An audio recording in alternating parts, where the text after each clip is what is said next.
Les grandes nations du monde entier élaborent des réglementations en matière d'intelligence artificielle, mais les experts s'inquiètent de voir l'intelligence artificielle se développer là où ces règles n'existent pas. Dan Whitehead, avocat au cabinet Hogan Lovells, explique que l'UE cherche à imposer des règles extraterritoriales. Ils disent que même si vous développez votre IA dans un autre pays qui a des normes beaucoup plus basses, voire inexistantes vis-à-vis de l'IA, vous serez toujours soumis à nos règles si vous la déployez dans notre pays. Alors que l'UE crée une loi globale, l'approche du Royaume-Uni se concentre plutôt sur des principes fondamentaux que chaque régulateur appliquerait. L'autorité de régulation des communications appliquerait ces principes aux communications et ainsi de suite. Cela permet une plus grande flexibilité que la loi européenne sur l'IA.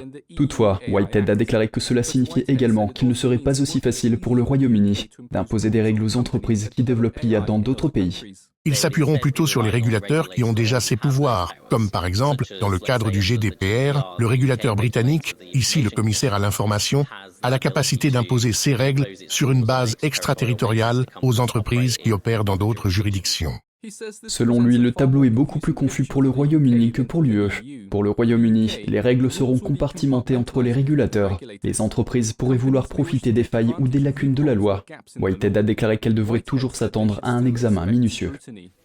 Je pense que la majorité de l'IA est développée par de grandes organisations, de grandes entreprises technologiques, de grandes institutions financières ou même par des start-up qui veulent devenir de grandes entreprises. Il sera très difficile d'éviter les contrôles en utilisant des sociétés écrans et d'autres moyens de ce genre. Je pense que le contrôle va très probablement se mettre en place. Les entreprises doivent s'y préparer. Jusqu'à présent, aucune réglementation majeure n'a été finalisée pour l'IA. Selon Whitehead, les pays en sont tous à des stades différents de propositions de législation dans ce domaine.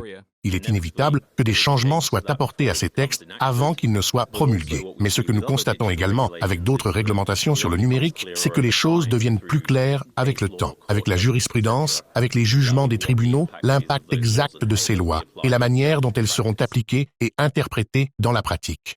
Il a ajouté que des ambiguïtés subsisteront pendant de nombreuses années et que nous devrons voir comment elles seront exploitées et résolues. Malcolm Hudson, NTD Actualité, Londres.